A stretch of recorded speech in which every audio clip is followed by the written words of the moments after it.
Thanks for having me here today, Metria. Great to speak about what it takes to survive and thrive in 2025. I'm not meant to rhyme, did practice that. For those that don't know me, my name's Alex. I'm the CMO at Secret Sales. For those that don't know Secret Sales, there's a nice pitch about our business coming up very, very shortly. So today, I'm going to talk about who Secret Sales are. I'll probably get told off by my boss if I didn't at least do a little bit of a 5-minute who we are and what we do, doing some really cool stuff. How did we arrive here? So why are we talking about the Marketer's Guide to 2025? What is the modern day marketer? And most importantly, how do we succeed this year? I think everyone's doing a bit of a raise of hands so far in the talk. So I think a bit of a raise of hands if everyone's finding it a little bit challenging being a marketer over the last couple of years. Cool, I'm going to try and help you then. So Secret Sales, we're actually part of a larger group called LRG Online, where we have Secret Sales, our UK and Dutch business. We have Found, which is our Swedish business. We have Drabip, which is our Spanish business. And we have Dress for Less, which is our recently acquired in the last 2 years German business. And Secret Sales is the UK's largest off-price market retail place. We're selling footwear, we're selling fashion, we're selling accessories, we're selling beauty. We have over 500 brands on our platform, either directly or through licensed resellers that we connect their inventory to our customers. And we have over £1 billion of inventory across our key markets. Our key aim really is addressing the antiquated off-price marketplace. The business was bought 4 or 5 years ago, moving away from that flash sales affiliate mentality, more around introducing stockless market prices and partnering with some of the biggest brands in the UK to help them offload some of their off-price inventory whilst maintaining the important brand equity and positioning that they have in a safe way for their customers. I'm hoping some people in the room will have heard of us. The Metria gang definitely will have done. For those that haven't and want to have a little browse on our website while I'm talking, I won't be offended if your phones are out. And I've just set up a code called Metria10 about 10 minutes ago if anyone doesn't want to do any shopping over the next 30 minutes. And I will be tracking it, and I will be taking that claim and credit next Monday if anyone does shop, so please do. So, the modern day marketer, what does that actually mean? And I think to see where we are today, we have to think about where we've come from. And when I think about looking back at marketing, I go way back thinking about the advertising era. This is where technology was copy machines. This is where pushing the boundaries was moving away from product shots to lifestyle imagery. And that's something, obviously, that's maintained over the last however many years since this became a new interest and a new fad from a marketing perspective. Brand building has been important since the invention of marketing. We know that businesses over the last 50, 60 years that have really succeeded in growing their brand presence are the ones that are continuing to thrive and growth in this year as well. It's such an important part of being a marketer, building that brand, building that positioning, and for such a long time, it was seen as such an important part to any business's growth strategy and differentiation of the brand through the product. Over the past, I would say, 10, 15 years, though, it does feel like terms like brand awareness, positioning, especially in an online retail space, have become slightly dirty words in the boardroom. It isn't met with the same receptive response that you might get from your CFO when talking about performance marketing, which I'll come on to, and that's not right. There is a juxtaposition between brand marketing and performance marketing that exists these days, and the reality is the people that are embracing both and have continued to embrace both are the ones that are succeeding and creating sustainable growth for their businesses. So why has that happened? The rise of the digital marketer. I classify myself as the first non-marketer era, where I didn't study traditional marketing at university. I did economics. My boss, when I was working at THG, did physics, right? A lot of the marketers, and there might be a lot in this room as well today, were brought up more on technical principles and specialisms rather than some of the core fundamentals of marketing, which has been great for a long period of time. But we're taught things like ad serving and how cookies work, or CRM builds and the more technicality side of things, rather than the core comm strategy, marketing strategy that has previously underpinned growth for businesses. And to be really honest, this has been highly successful for a number of years. It was great pre the iOS update, building businesses and brands just through Facebook alone. There's always been continual developments within the channels where if you're trying to find new audiences, you can continue to do so as they evolve, or if you've hit a saturation point on a certain channel, there's a new channel that you can get involved with and look at expanding your audiences in that way. But it feels to me, at least, the last 3-5 years, that honeymoon period has been slightly over. The efficacy of digital marketing, performance marketing, hasn't been as strong as it once was. And that leaves us in a position in 2025 where we're stuck in this more difficult position where some of the core principles have been slightly abandoned. And performance marketing, whilst on a rise and great for the last 10 years, isn't necessarily as effective as it once was, and it will continue to become less effective if not dealt with and embraced in the right way. And that's what I wanted to talk about a bit more around what that modern-day marketer actually is. So, realistically, I think we've all seen the LinkedIn joke posts where a modern-day marketer is expected to be an expert in AI overnight, a graphic designer, expert in CRM, expert in PPC, all while making that social post that they're doing viral and getting in trouble if they're not doing it. There's a reality where the expectation of what marketing delivers versus what it should be delivering has changed, and that has been due to the fact that we've introduced such tangible results with the performance marketing and the rise of digital marketing. There's now this set expectation as the technology evolves around us that so should the output being a marketer, and that puts us in a tricky position. That means that we need to think about how we evolve with the times, or what we should be doing to be able to build that trust internally to move from an era where realistically we're talking about justification a lot of the time. We spend a lot of time, whether it's in boardrooms, whether it's in trade meetings, whether it's in planning forums, justifying what we're doing, rather than spending time, what is a core principle within marketing, and driving output for the businesses that we work for. And that's something that I want to talk about quite a bit for the next 20 minutes or so is, how do we move out of an era of justification into output? So to do that, today, look, I could talk for hours. I've only been given 30 minutes, so I'll put this down into 4 key areas and a toolkit of how to succeed in 2025. And the first area that I want to talk about is driving trust. As marketers, there are 3 universal challenges that we will continue to face from other departments. Everyone thinks they can be a marketer. Our jobs are easy, right? Yeah, right. Everyone has an opinion, and finance hate the expense, no matter what they'll say. So, look, we've all been there. That person that we're talking to has a nephew or someone that they know, a niece, a daughter, a cousin that has 50,000 TikTok followers and could do our job better than we can, making posts go viral, etc. We've all been there. Everyone has an opinion on what the creative should be. The more subjective, the better for the departments, and it creates a bit of a challenge for us. And what we need to do is think about how we flip this on our head. How do we make sure that we're the ones actually driving the narrative and the growth and the output for a business, not taking the narrative from another department or someone else that has a high level of influence across our organization? And to do that, we need to think about hard hats as our first part of the toolkit. How do we wear multiple hard hats as a business, understanding the disciplines of other areas, and use that to be able to drive forward growth and output for our companies? Now, the first area is about departmental decision mapping, and I'll stand out of the way. About departmental decision mapping. Every company has an element of unconscious bias of which departments it might prefer or listen to a bit more than the other one. In a product-driven business, it might be the buying department. In a tech-first business, it's likely to be your technology department.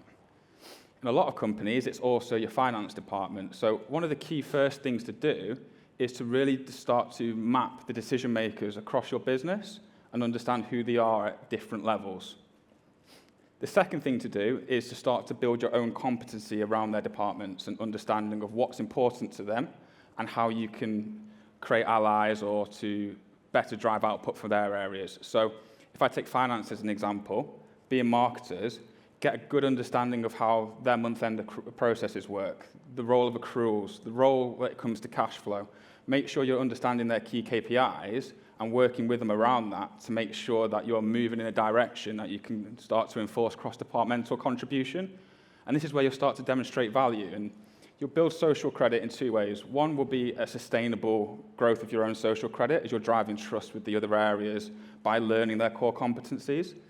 The other area is you might be able to use that social credit to get their support for things that you might not be able to get over the line. And one of the key things for this is building trust to move out of that era of justification to focus on output. That's what we want to do. We want to focus on output as marketers, not continually justify if we're doing what we're doing, is it the right thing? So, in practice, because that all sounds a bit fluffy, a bit intangible, what does that actually mean? So, in a finance-driven business, for example, you might have challenges getting marketing activity signed off. We've all been there. We've all spent a lot of time behind the business case, spent a lot of time behind understanding what we need to do around the correct metrics to get things signed off, only for it to be rejected at the 11th hour by somebody in the finance team.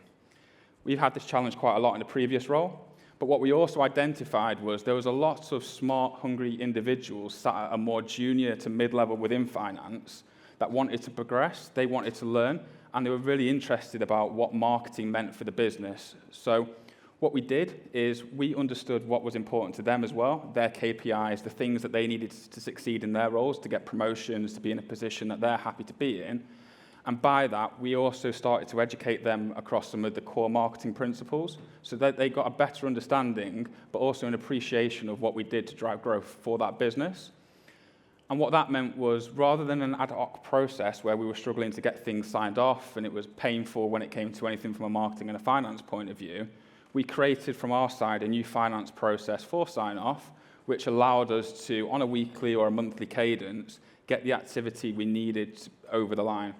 That got to a point where that finance person was a really strong ally, and I'd even have them vet the proposals from my own internal team before it reached myself. So it almost bypassed any finance official process, and that finance person became a bit more of a marketing team, building social credit together, and had an initial vetting process for ourselves. So what that really did is turn things on its head to help build trust of what marketing was, why we were doing it, but working with the finance department to make sure that we're doing the right things for the business, but using them as a sustainable way for the growth. So, built trust, we need to find a way to truly measure what we're doing. And this is the tape measure part of the toolkit. It's great. We're trying to move away from justification. We're building the trust across the departments. But how do we know what we're doing is actually the right thing to be doing? And how do we keep building that trust off the back of it? So, again, I'll keep coming back to this. We're at the point of justification. And we've introduced this ourselves through the era of digital marketing, always being able to provide tangible results for what we're doing. But as the market's evolved, that becomes more difficult. We can't say do X, get Y anymore. So what do we do instead? Before going what we do, I'd like to start with a couple of unpopular decisions. And I find this is a bit like Marmite. You either really agree with me, or you really disagree with me. And if you disagree with me, I'm sorry. But attribution modeling has been one of the biggest wastes of money and time in the last 10 years for anyone working in marketing. I say this as an absolute fanboy of attribution modeling back in the day. I'd love to spend my time debating whether we should be doing data-driven models versus linear touch points. And when Odometry was bought by Google, I was super excited and wanted to spend all my time trying to be smart and not driving output. And what I found over the years is there's no simple solution, one shiny object that will tell you, do X, get Y. And I think we need to move away from this as marketers because we're spending too much time around the justification, and attribution modeling as an industry has been a key offender for this over the last 10 years or so.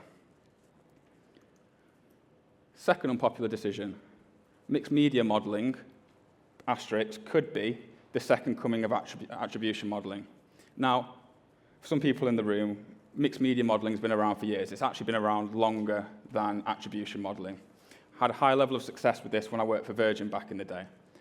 In more recent years, though, it's become a bit more democratized, a bit more noise made from the likes of Google in the market about concepts like Meridian, and people now are asking that question, should I or shouldn't I be investing in mixed media modeling, which in itself is a whole industry, the same way that marketing is. For me, to survive in 2025 and really grow as a marketer, ask yourself the question whether you actually need this, or are you doing something because you feel like the hype's there and you should be doing it. There'll be businesses where if you have the cash, you have the deep pockets, you have the ability to invest in agencies and lots of resource, because mixed media models need development, they need maintenance, they need validation, they need challenging. It's not a quick solution. So my challenge here would be to, if you're thinking about mixed media modeling for this year, think about whether you actually need it, and are you going to spend the next year actually justifying things again and creating fancy models, or actually is it going to help drive actual output for the business? So what are you going to do? Sometimes simple is best, and back to basics is the way to succeed. So with control and experimentation, I know a lot of people will be doing this, speaking to a retention audience, but across the wider marketing mix, I don't feel as marketers we do this nearly enough to understand what impact our activity is having. And this is good because it's not time-consuming, it's not expensive, and it's relatively easy to implement. So an example of what we're doing at the moment at Secret Sales is, I wanted to think about, is display buying programmatically through the trade desk, is it the right thing for us? And if so, how much money should we be spending? Display has its own grey area that comes with it as well. So what we did is we made sure that we tested our brand adverts versus charity holdout adverts, which we find that the majority of agencies will also fund, by the way, because they want to make sure that they're proving their worth for the medium that they're trying to sell. But by looking at the uplift between our brand adverts versus the charity adverts, we were able to see there was a clear incremental 7-to-1 return that we were getting from roughly about a £20,000 investment. So for me, for my unit economics, that's where I want to operate at. So that gave me a good guidance and confidence that we can spend 20 grand a month, subject to seasonality in display, and move more away from justifying should we be doing display into the output of how we optimize within the display channel, making sure we're maximizing performance and going back to key principles like media buying principles, asset optimization, and doing the things as marketers that we should be doing to drive output for our business. And it isn't just the only example of what types of A/B testing, control holdouts that you can do. A lot of people are seeing success with geographical level holdouts, and this can be quite important for people looking to scale investment from a social perspective to understand what level of incrementality that they actually have. At a campaign level, trying to understand holding out certain campaigns from your overall tactics, is that driving the level of incrementality as well that you think it's having or should be having for the business? An audience level, there might be certain things that you don't need to target certain audiences with because they'll naturally be an active customer transacting for you. Hold them out from your media. On the flip side, there'll be other channels where you need them. They're not actively coming back to your business, your brand, unless you're paying for them, and that's normal. But trying to understand that and how you positively influence that is super important as well. So from a measurement point of view, the first recommendation this year is go back to basics, keep things simple, spend less time trying to justify what channels you should be investing in, and try to find more time to focus on the optimization of them. So previous example was quite a basic one. Hopefully a lot of people in the room have been doing that for a while now. Where is the market going? Where's AI helping take the market, and where's machine learning led us so far? One of the key areas, and again, justification moving into output, but one of the key areas is looking at the quality of the visitor. Not every visit is equal. Not every visitor is equal. Every time they visit our website has a different level of intent. The market's moving in a way where trying to better understand this and map this allows you to be much better when it comes to some of your media buying principles. So what we're looking at is utilize a CDP, like a Metria, start to create those audiences, best, worst. Look at your internal data team capability. You might be able to create some machine learning algorithms that allow you to look at a scoring system. This is what we're looking at the moment. So a scoring system of whether people are likely to convert the next time they come back to the website. And then how do you use that? If someone's unlikely to convert, why would you want to target them in a channel that you know that you should be operating within? So it's all about output and efficiency within that channel to free up cash for further growth. So an example here that we're doing that we're quite proud of, and if anyone works wider across Google Shopping will know this as well, Google's Performance Max, you cannot influence audiences. You can give it signals, and you can get it to optimize to new audiences, but you don't have the control like you used to have in Google Shopping around audience management. So what we're doing is we're putting confidence scores against audiences that we think won't convert against our website the next time they come to it, and we're integrating that directly within Google. We're then creating fake existing audiences, so still targeting the existing audiences, creating fake existing audiences, and then optimizing to new customers only. And by that, we're hacking the Google system within Performance Max to be able to say to it, don't target these customers, suppress these audiences. And with the way that visitor intent mapping is going over the next year, this is a super powerful tool where we can focus more on the efficiency of our media buys rather, again, than justifying how much money we should be spending across the channel itself. So the third thing is, and this took me a while to, the second point, but this took me a while to get used to, is get comfortable in the platforms. Not everything will match back to your P&L, and that's fine. It shouldn't. The first area is the proxy metrics. Each platform has its own proxy metrics, and we know that there's faults with them, but get comfortable with what they actually mean. So Facebook ads, great example. The proxy metrics in there is the in-platform ROAS, massively inflated. What we know from some of our influencer whitelisting adverts that we buy across Meta is in order to get an incremental between 4 and 7 to 1, we need to be operating between 16 and 18 ROAS within the platform.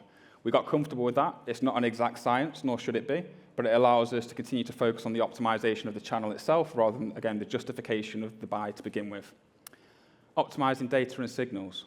Funnily enough, algorithms will work better when they use the native data that they want to operate against. And to give you a live example, Google Ads, the data that it claims and the conversions that it claims is a bit of a fairy tale.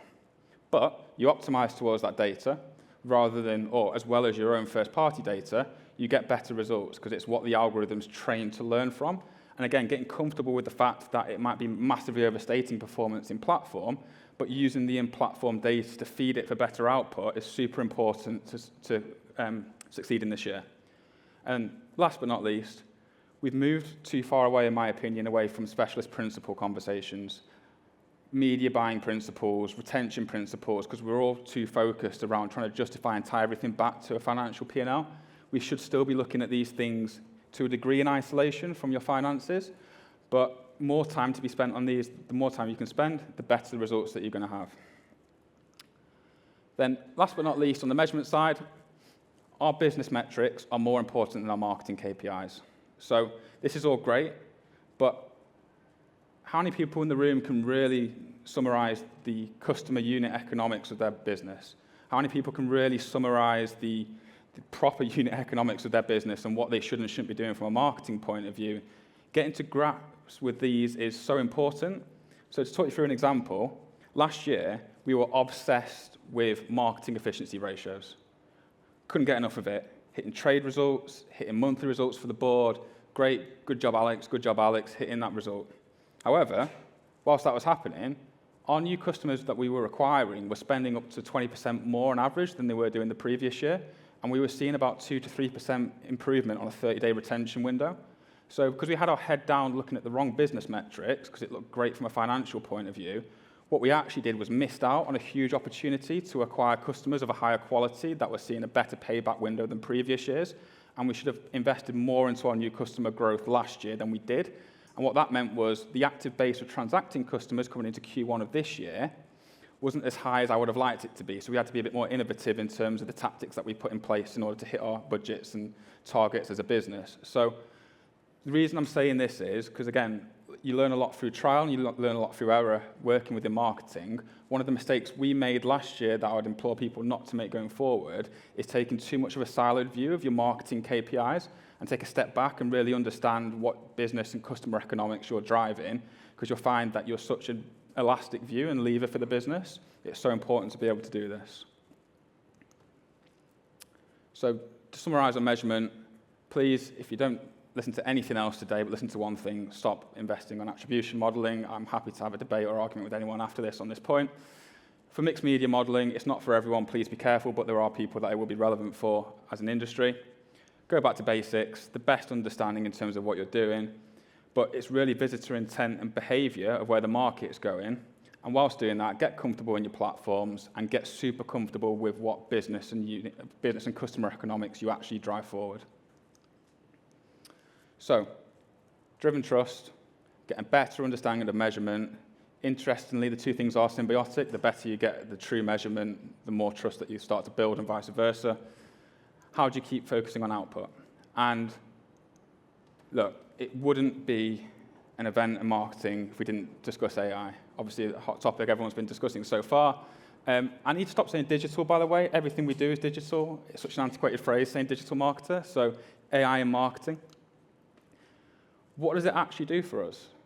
We've heard a lot about the exciting opportunities, but it's different for different businesses of where we are in our own adoption, evolution. And I wanted to talk a little bit about where we are from a secret sales point of view and the different marketing applications that we have. So we break this down into 4 buckets. We think about time management, task improvement, basic agents, and advanced agents. So on the time management side, this might be using ChatGPT or an equivalent to reduce time spending on things that we shouldn't be doing, or in my case, don't want to be doing. Affiliate validations at the end of the month. That can be fully automated through some basic AI. Task improvement. I'm under no disillusions. AI is smarter than me. Why would I think I'd get a better output than what I can get from a trained model? So again, if I'm doing things like advanced SEO query or intent research, I'm going to be looking for some sort of co-pilot along my side to make sure I'm prompting the right things to get in the right output, and it's helping me do so in a really efficient manner. Basic agents, so starting to think about how we dabble in combining machine learning with agentic AI, either internally or externally. So content optimization, we're doing some things at the moment where we're trying to train some tone of voice, and we're looking at how we can productionize that internally, or some advanced agent stuff. And again, a lot of what's been talked about today, and a lot of the work that Ametria do sounds like it's going to sit in the advanced agent side of things, and it's super important to partner with businesses like Ametria or whoever else for different specialisms that are going to grow forward your business. So using PPC as an example, I'll talk about it shortly, we use AI managing AI as a principle to scale our European business. So what does it actually mean? And by the way, this isn't created by AI. I wish it was. It's more about the process that sits from an influencer point of view. I personally hate influencer briefs. I think it's a complete waste of my time, and I wish I could automate the majority of things that I do. However, we know that some of the micro-influencer Facebook ads that we run is some of our best media purchases to acquire new customers. We see roughly about a 300% uplift in what we do here versus our own brand assets when we target new audiences across meta ads. So one of the challenges I have is I've got no one to run this. I kind of have to do it side of desk working with a third party. Now, a lot of the process is in there. I don't have time to do. And one of the great things about the third party is through our previous briefs, through our previous campaign performance, it's able to automate the whole content briefing side of things and takes a lot of the pressure out of that side. And for us, the application internally is about how do we keep identifying these different opportunities to improve time management, and how can we use that so we can free up time to focus more from an output or strategic point of view. The next area is agentic PMAX. So one of our challenges, fun, growth, comes from European businesses. We acquire a lot of European businesses with a good database, which I know a lot of people in this room who support on the account have lots of fun on database migrations with myself on. As part of that, though, comes challenges operationally. How do you scale a business in an unestablished territory? How do you justify the headcount? A lot of times you can't. And one of our key ways that we acquire customers in these markets is through Google Shopping. Now, when we launch these markets, I can't hire a language speaker every time I want into the PPC team. PPC team's actually me and one other person. So what do we do instead? We find ways of using things like AI to scale efficiently. So we're able to partner with a third party where we use their AI, managing AI, to be able to run all of the accounts seamlessly. So if we launch in Germany, we put it through them. If we launch or relaunch in the Netherlands or launch in France, etc., we're going to put it through up. So we've really embraced, from an operational efficiency point of view, using AI to manage other AI, and takes more of our time, again, to focus, keep going back to it, but output and strategy rather than the actual optimization of the account. And when we transitioned from managing the Dutch account ourselves to this, we saw a huge uplift. We saw about 30% uplift in performance off the back of doing this. So we're driving trust. We're looking at true measurement, not wasting time there, trying to master AI. This all leads to one point, which is about driving output. And this is the key thing for the toolkit this year. Focus everything that you're doing on driving output and not justification. I think I said that about 20 times now, but I'm really trying to hammer home the point. And there we go, it's on the slide as well. So, to summarize, when you're driving trust, departmental map. Learn who those important, influential departments are. Learn about how you can look at their disciplines and you can start to build your own influence across the business. Really, really hammering home that trust. On the measurement side, stop spending so much time trying to justify what you're doing. Really go back to basics to begin with. If you do need to validate whether something is or isn't working, and use the A/B principles to be able to achieve that in a very time-efficient manner. Look at visitor intent. I do think the market's moving in this direction, so it's more around how to better manage visitor and their intent through your websites as they come through to them, and start to look at your business metrics a bit more than we are doing as marketers at the moment. Master AI, easier said than done, but I think the key thing here really is try to understand what applications for your business, your brand, are relevant for you, and map, in order of importance, how you start to approach it. There'll be people in the room that are only just starting to do that. That's fine. I talked to my team at the start of the year, and hardly any of them had used ChatGPT, and for me, it's about getting them to start to use it and get comfortable with some of the responses that it's getting, so that when we do take the next step and we do start to do some smarter things when it comes to the AI side of our marketing strategy, they've got some of the core comfort that they need to be able to have those conversations and start to learn, as it is a steep learning curve for a lot of marketers, myself included. And embrace, adopt, and evolve. And last point, driving output. This is where to live in 2025. Everything that we should be doing is about bettering our business. It's about growth. It's about loyalty. It's about retention. But ultimately, it's about output. And without it, all we're doing is pushing around numbers on a spreadsheet. And I fear over the last few years, some of my experience included as part of this, that's where we spend too much of our time. So really, everything that you should be doing should be focusing on how to drive actual output for the businesses you work for. Thank you.